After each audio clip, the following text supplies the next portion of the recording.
kicking off your Thanksgiving football and family fun with another live preview and predictions. Commanders looking to get back on track and get in the win column. Losers of 3 in a row looking to bounce back. They got the Titans coming to Northwest Stadium. We're going to break it all down, give you the preview and predictions. Of course, they got the Commanderlorain and Crevonte by my side. Happy Thanksgiving from the Flex Zone. Hell yeah for the Commanders. See if they can get their 8th win. You're on the Flex Zone podcast. Make sure you guys subscribe if you're new. Hit that like button. Hit that bell. Let us know how you're feeling about this game down below in the comment section. Those haters can't stand us. Left hand up.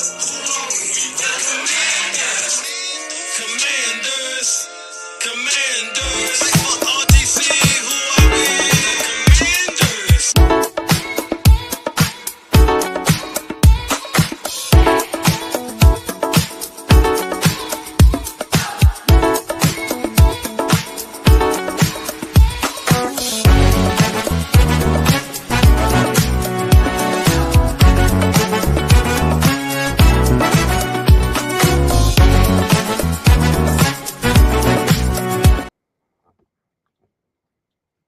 Happy Thanksgiving. Let us be the first from the Flex Zone podcast from your family, from our family to your family. Happy Thanksgiving. It is another week in the NFL, another Washington Commanders preview. God's favorite host, yours truly, back again with my right-hand man, the one and only Commanderlorain, Crevonte Baby. And let's just say he's ready to get to the end. Crevonte, what's up? Commanders. Those haters can't stand us. Left hand up. Jam. Yeah. Oh, jam. Stupid. Just stupid. Well, now that's goofy. How you feeling, Crevonte? I'm all right, man. Brady, really waiting for tomorrow. Tomorrow is going to be great. That's what I'm waiting on. In regards to the Commanders, not as happy, not as ecstatic, but we'll get into the reason why.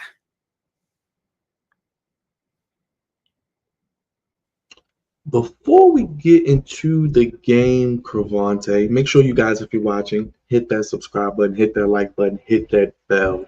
Comment down below. Let us know your thoughts, questions on the game. Vote on a poll.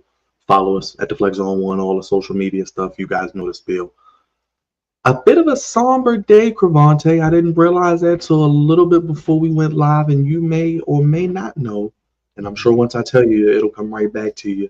17 years to the day of the Sean Taylor unfortunate passing due to the home invasion. He was shot and unfortunately untimely death at the age of 24.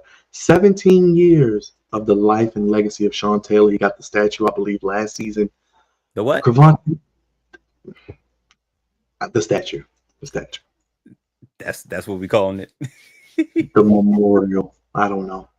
I guess. 17 years, Crevonte. How do you feel, man? Man, that was a rough time. And it reminds me of how old I am, because I was 17. I was 17 at the time, and I was a senior in high school. And man, that was tough, man. That was rough, man. I shedded quite a few tears because in disbelief, man. Like, he was a part of the family. I felt like I lost a family member when that happened. We heard about the invasion, heard about him being shot, and I believe he died. It's funny because things was looking good, and then the next morning we found out he passed. So it was tough. That was a rough day at school that day, man. That was a really rough day at school, man. And yeah, man, for we really haven't got over it. But one of the best, absolutely one of the best to ever do as a football player, but great man, great father. His daughter actually just had an interview with the Pivot with Ryan Clark. and Channing, and I forgot. I keep forgetting to run it back. Freddie T. But on the Pivot podcast, she just had an interview with them, and I'm going to watch it at some point, but I just know it's gonna be on the heartstrings. You know what I'm saying? So, it's a lot and it's heavy. Something that really brought us as fans together, man. But yeah, I knew. I do.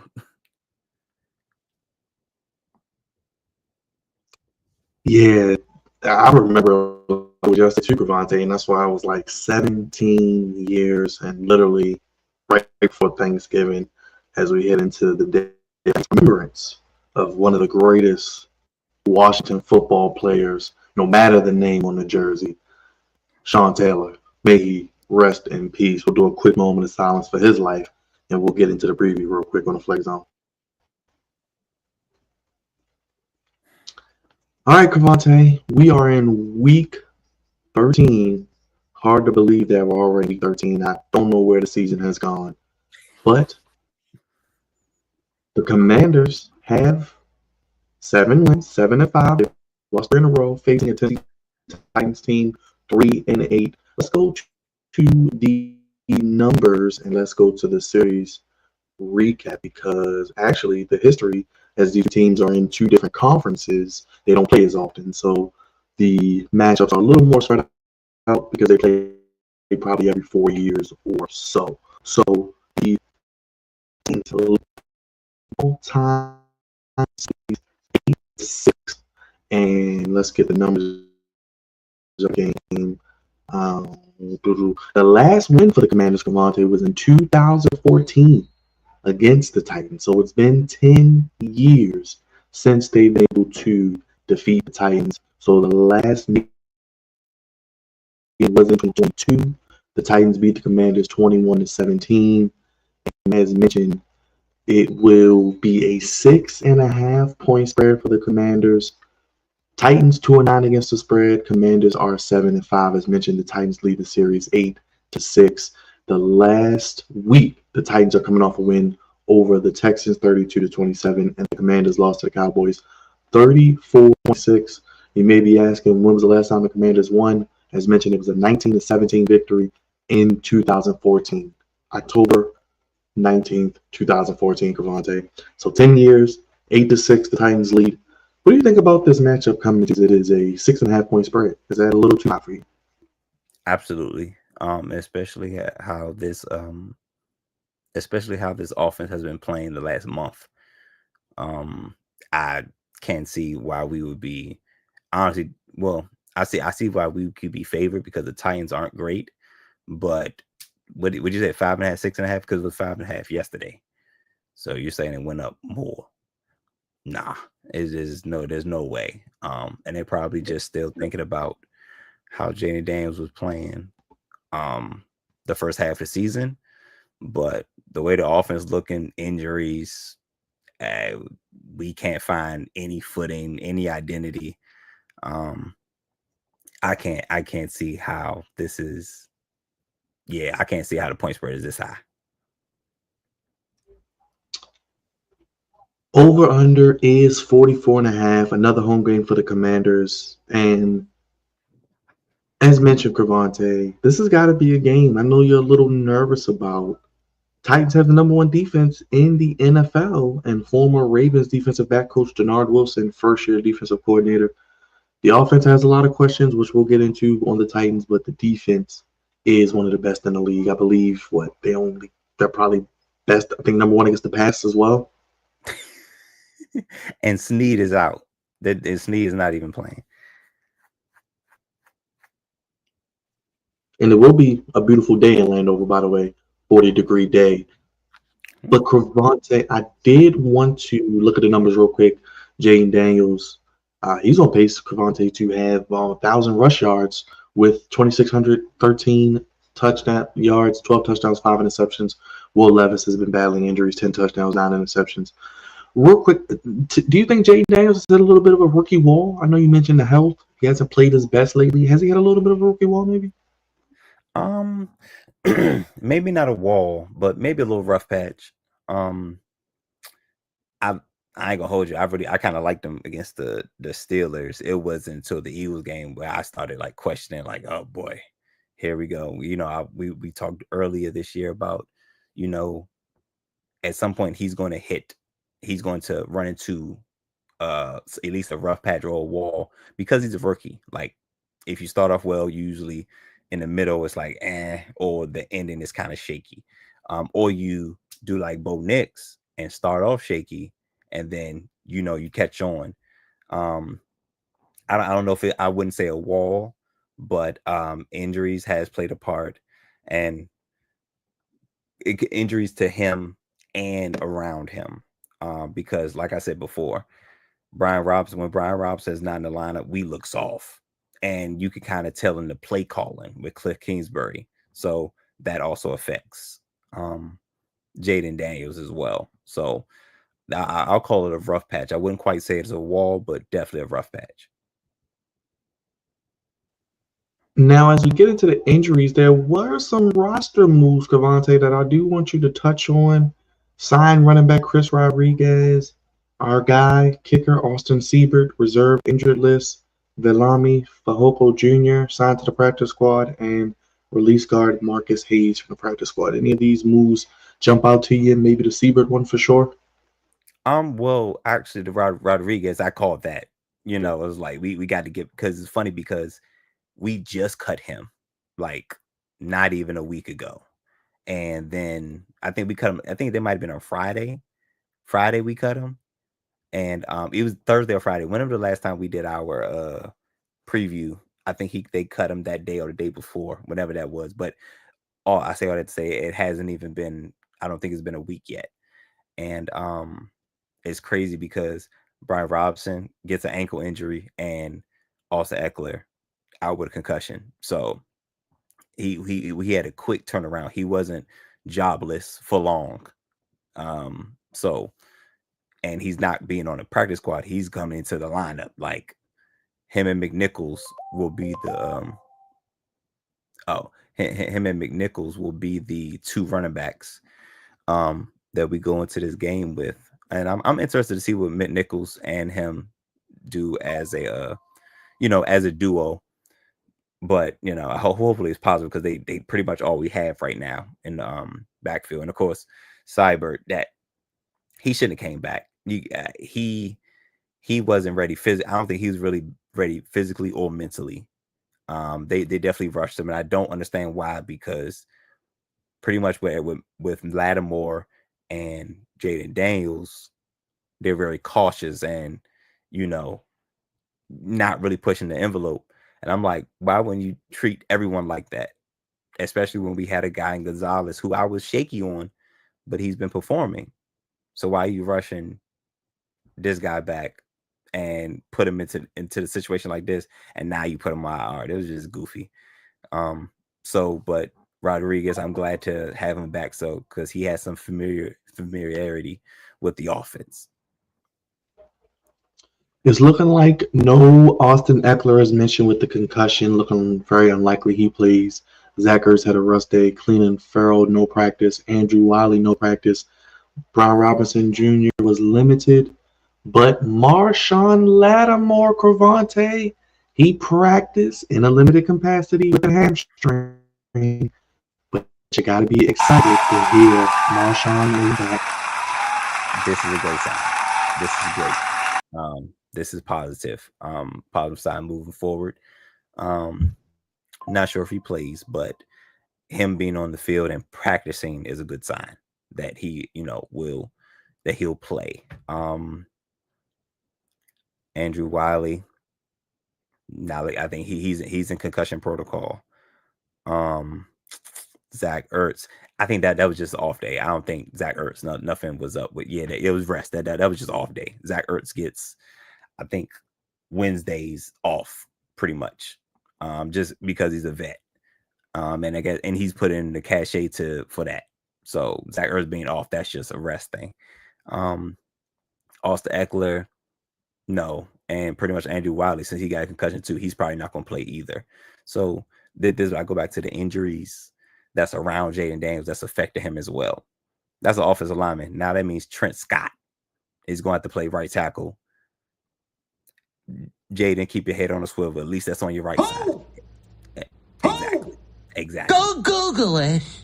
Hopefully it's not an Olay over there on the right side. But I'm concerned. But it's good to see that Robinson is practicing and Lattimore is practicing. Well, Crevonte, we know you love to dress like. I know you love to see it. Gotta love that all black Commanders uniform. Absolutely. I hate to see us losing those. Oh, I hate to see us losing those, man. But those are our best jerseys. Those are our best jerseys. And honestly, as a whole, our whole repertoire, our whole ensembles, if you will, all look great. But this one right here, it is nice. All right, Crevonte, I know you're nervous about this game. I want to hear why, and so do the people. What are some of your key game and things you're looking for as you like to go inside out with your keys to the game for the Commanders and the Titans going up against the number one defense? And real quick, before you do that, Crevonte, the Titans defense, they have a minus 12 turnover ratio, so they get a lot of turnovers, it looks like, as well. So keep that in mind. I wanted to touch on that as well. And yeah, only giving up 6.8 yards per attempt, it looks like. So pretty stingy defense. Whew, yeah, that's a pretty good defense, and it's only fitting that that's a Ravens guy. So not surprising. You know how I like to start. I like to start inside out. Offensive line. We just went down an injury report. Andrew Wiley being out hurts.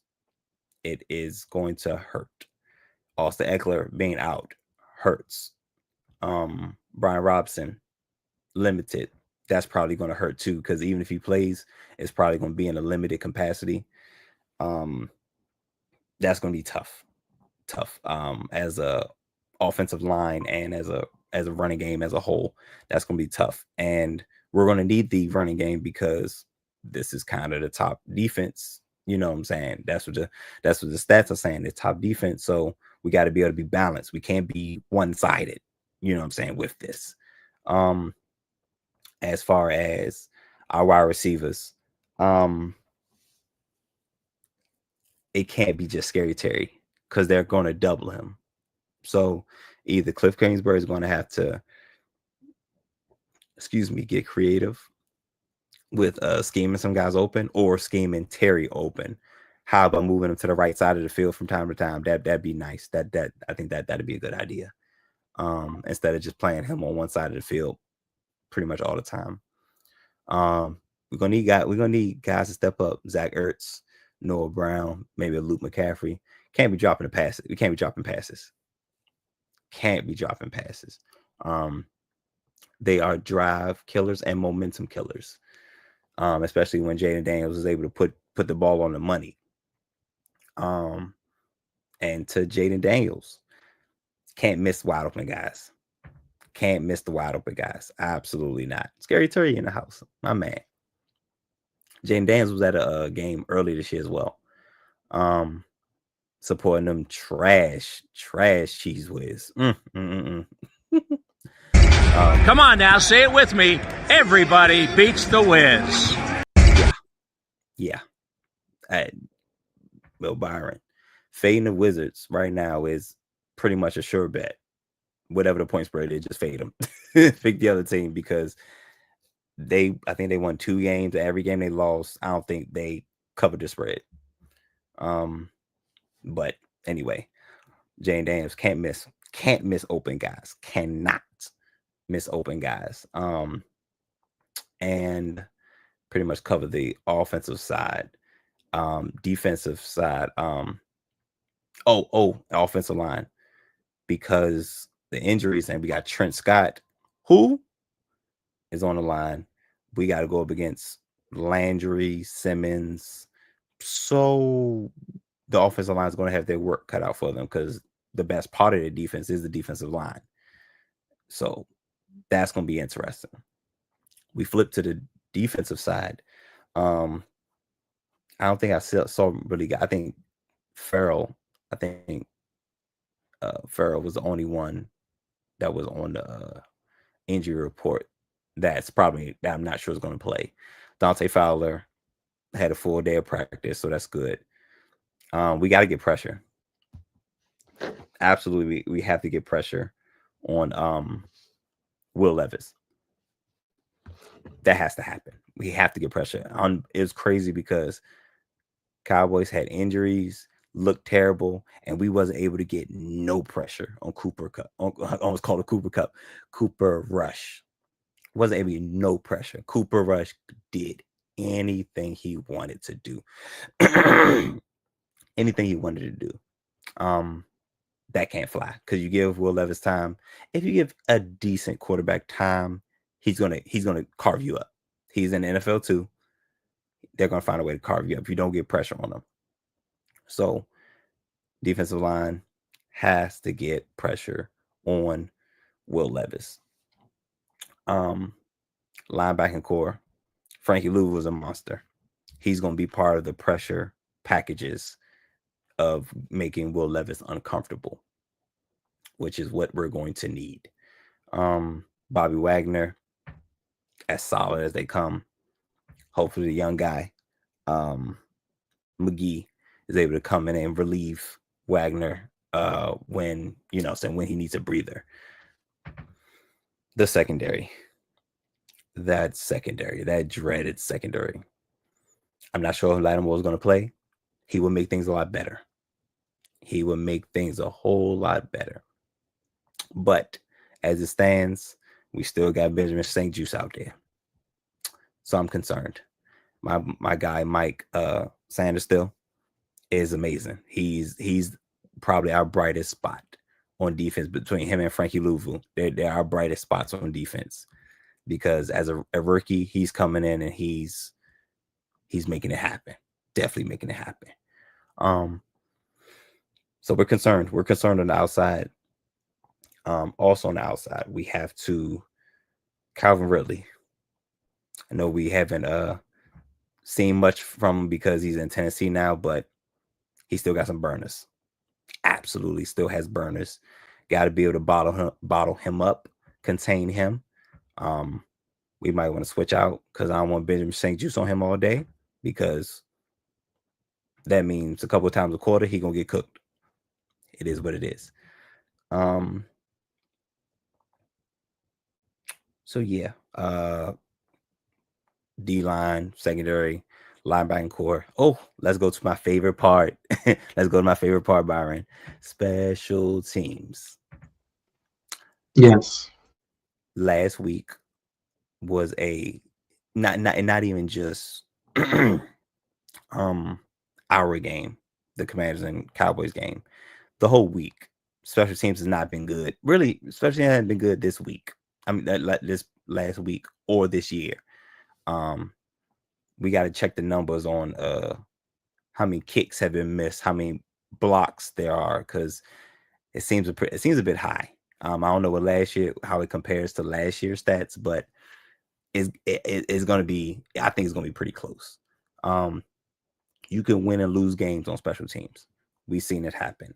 We've seen the Cowboys beat the Commanders and be able to capitalize on special teams miscues.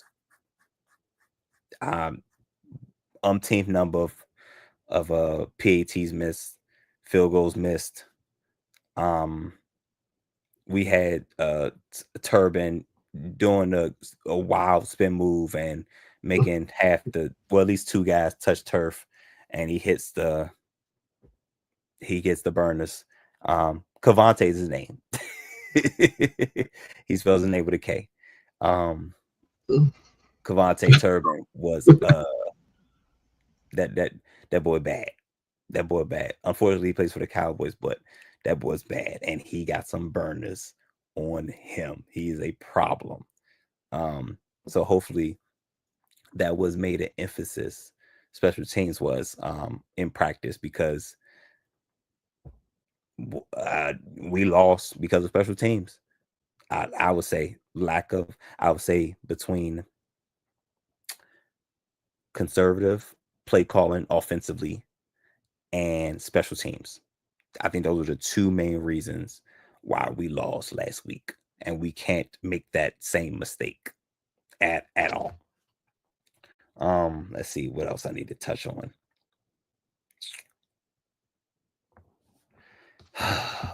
We can't beat ourselves up. And I'm not talking about just with penalties. I mean, again, talked about drops. Drops is like a penalty for because it's a negative play. Even though you don't technically lose yards on it, it's a negative play. My man Joey Gibbs. So yeah, dropping and penalties. We got to stay above the sticks. I got to stay in front of the sticks. Penalties and drop passes are momentum killers and drive killers. Cannot have that at all. And also, last but not least, turnovers. Turnover battle. You have to win or at the very least be even on a turnover battle. But team like Washington probably need to win the turnover battle. Now, Crevonte, you picked the Titans during our show on Monday. Are you still rolling with the Titans? You want to go into your prediction, kind of why you feel that way? Has it changed maybe since Monday? Looking at the injury report, it is a home game, 1 p.m. kickoff. We'll be live after, by the way. What makes you want to pick the Titans, even though they only have 3 wins?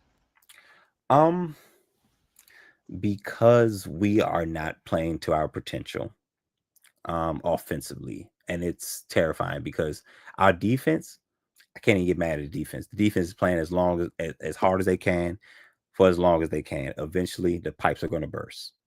That's what happens with defenses when they're on the field for more than half the game. Defense has been playing well. Offense has not been picking it up. They just haven't. And I'm concerned because Brian Robinson is not healthy. Andrew Wiley's probably not going to play. Austin Eckler's not going to play.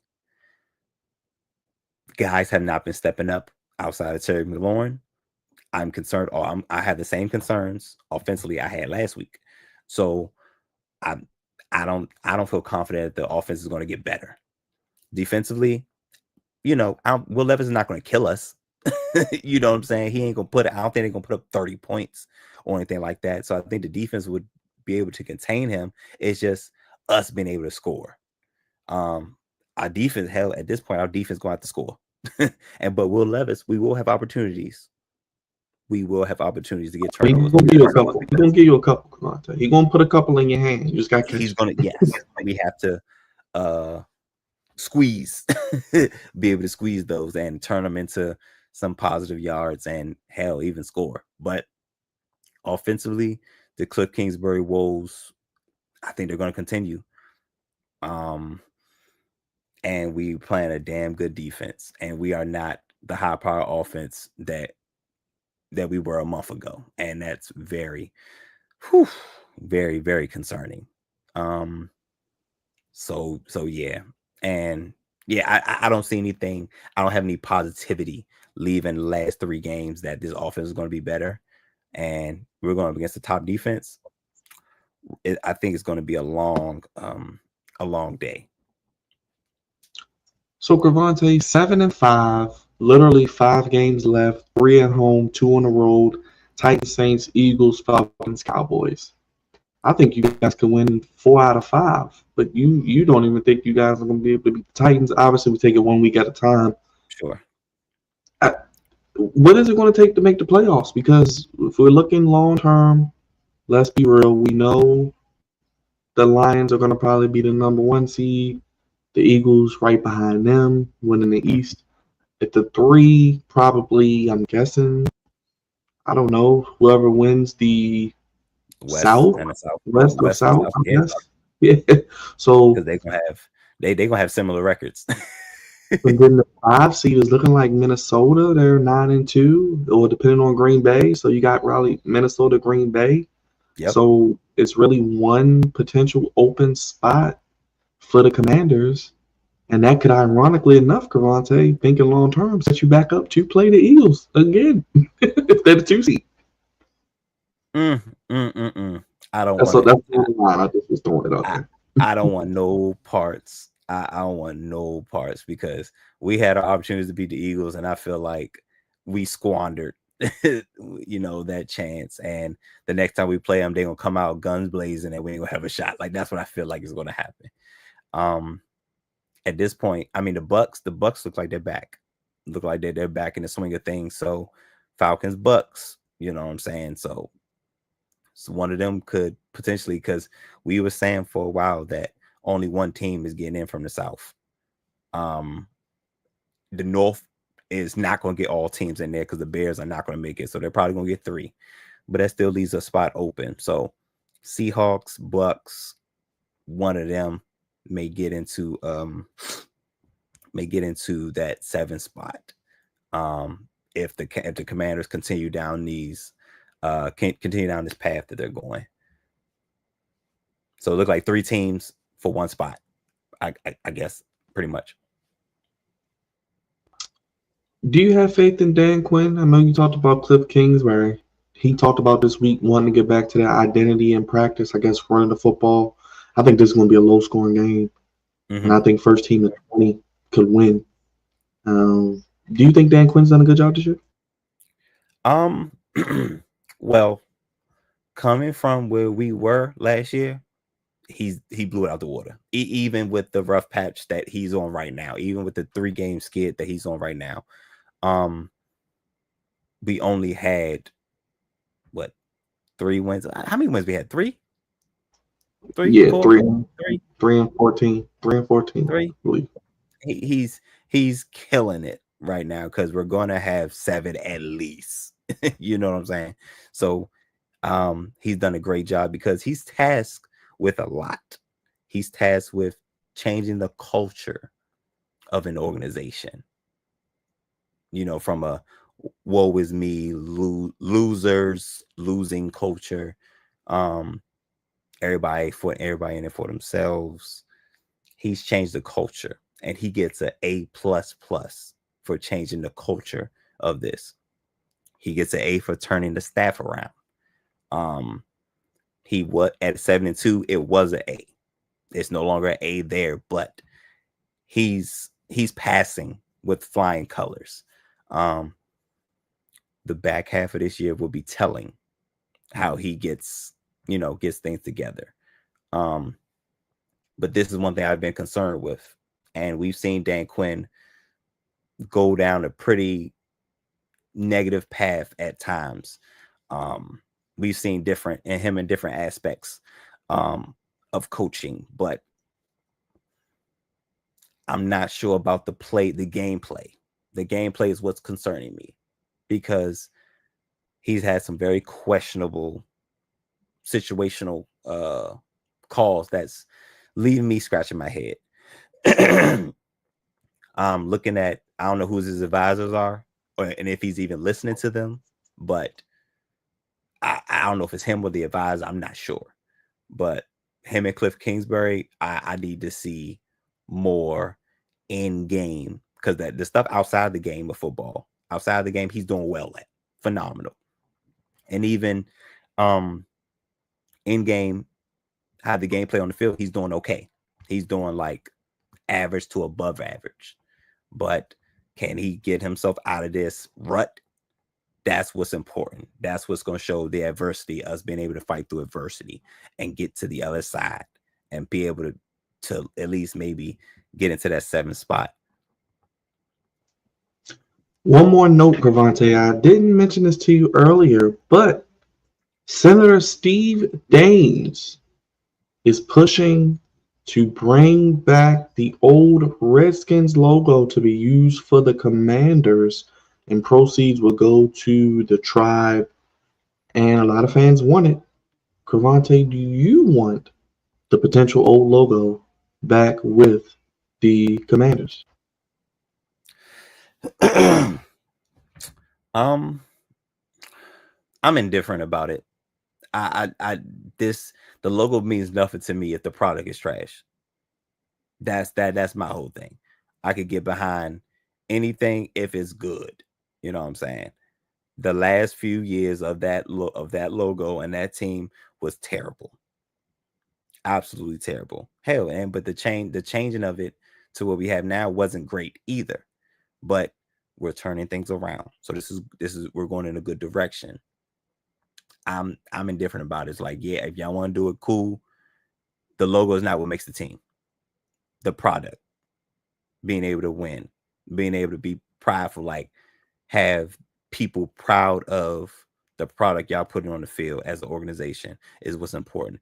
I could care less what the team name is. I could care less what the logo is. I'm not attached to none of it. You know what I'm saying? Regardless, there's going to be a team in DC. There's going to be a Washington football team of some sort.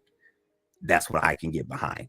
I could care less what the colors. I could care less what the colors are. I could care less what the logo is. I care less what the team name is. I'm not attached to those. I'm attached to good football, and I'm attached to this because I'm born. You know what I'm saying? I have a deeper connection. You know what I'm saying? So honestly, Byron, I think let's do cool. But if we're going to do this, because it was such a big deal that it got changed, what's changed? Why are we considering switching it back? Like, who did we talk to? Who did y'all talk to? Whose chief did y'all talk to that said like, hey, we cool with y'all repping us? Because if that was the case, where was y'all when it was changing the first time? You know what I'm saying? Like, we don't have to go back. You know what I'm saying? Like, get the team right, get the culture right. That's what's important to me. Couldn't have said it better myself. Just thought I'd throw that out there. I saw it earlier, but I thought it was fake news. So I saw it too.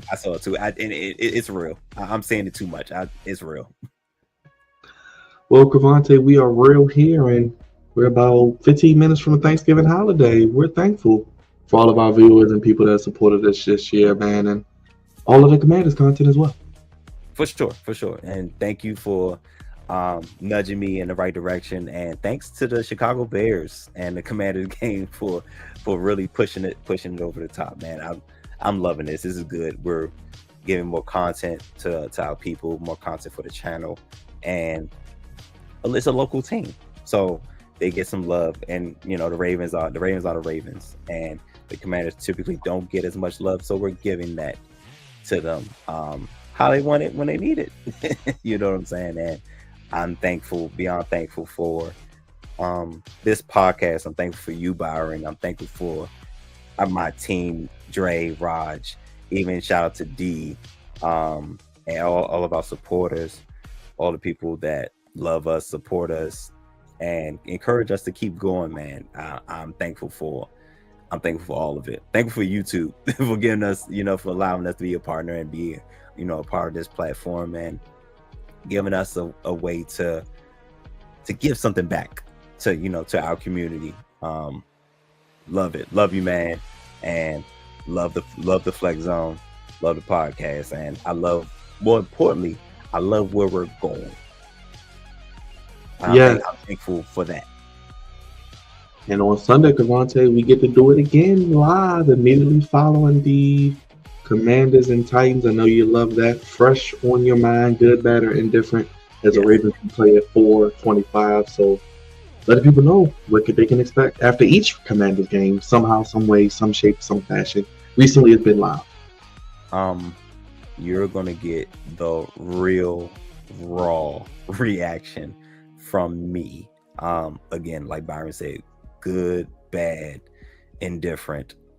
You're going to get it in real time. So it's going to be entertaining. I do my best to be entertainment, to be entertaining, and it's going to be real. You're going to get the real me. It's not the act or facade. It's going to be the real me. And Byron knows how to pull the strings and to get me going. So it's going to be very fun, very interesting. maybe a little goofy depending on how the game depending on how the game played out, but it's gonna be fun. And hope you guys watch it, hope you guys like it, hope you guys like, share, subscribe, and all that good stuff. Shout out to Tyler. I see you in the chat. Happy Thanksgiving, brother. Thank you for watching. Happy We will Thanksgiving. actually, now looking at the schedule, Crevonte, real quick, the Ravens are on bye next week, and the Commanders have a 1 p.m. game against the Saints, so we'll be live next week as well. So next 2 weeks for sure, we'll be live as well. We know the Eagles game, as of now, on the 22nd after the Saints game, is indeed at a 1 p.m. start time. So we'll see kind of from there how it goes, because after that, I think the Ravens are. Who do the Ravens have after the bye? Do they play the Steelers? Let's see real quick. Let's see if I can tell you that. I was gonna say, yeah, you got to play Steelers again, so Steelers somewhere in there. Yeah, so Eagles bye, and then the Giants. So it's a 1 p.m. So the Commanders actually have a bye the week after the Ravens. That's what it is. So it's Ravens That's cool. bye. It all works out for us. So we're here live. Just wanted to make that known, programming note. So stay tuned for that. Sack that subscribe button, vote on the poll, hit the like button, hit the bell. Throw your ones up, acknowledge the Head of Sports Podcast table. Comment down below. It's almost Thanksgiving, so once again, happy Thanksgiving to everyone for watching. Thankful for all of you. And Crevonte's picking against his team. I'm going with the Commanders, but we will talk about it Sunday, right after the game, around 4:30. And then we'll be live for the Ravens post-game show as they play Crevonte's Eagles. So maybe we can do Crevonte a solid, Commanders win, and the Eagles loss, and have his Thanksgiving weekend in epic fashion. Executive, senior producer, and co-founder, Crevonte, the Commanderlorain. Appreciate you. We'll be live next week for another preview, and live after the Commanders and Saints next week, and of course after the Commanders and the Tennessee Titans this Sunday. Any final words, Crevonte, before we get out of here? I hope I'm wrong. I hope I'm wrong, but the way it's looking, it ain't looking good. Like one of those slippery slopes, like the snowball, is getting bigger and bigger and bigger. Y'all gotta stop it. It's up to y'all to stop it. Commanders look to get their 8th win of the season. They've lost 3 in a row. Looking to get the 8-5 Titans. Well, they could be playing for a top 5 pick. For the Commanderlorain, the right-hand man. Appreciate you, Crevonte. We're getting out of here, putting the kids to bed. Hit the like button, hit the subscribe button, hit the bell, comment down below. And if you're watching afterwards, comment. Let me know how you're feeling. And we'll talk about it with you on Sunday for the Commanders post-game show. A lot of content on the channel. Survivor Series this weekend, Ravens preview, Maryland content, and live for the Commanders and Ravens games afterwards for the post-game. Have a good night, everybody, and happy Thanksgiving. Thank you guys for watching the Commanders Weekly Preview.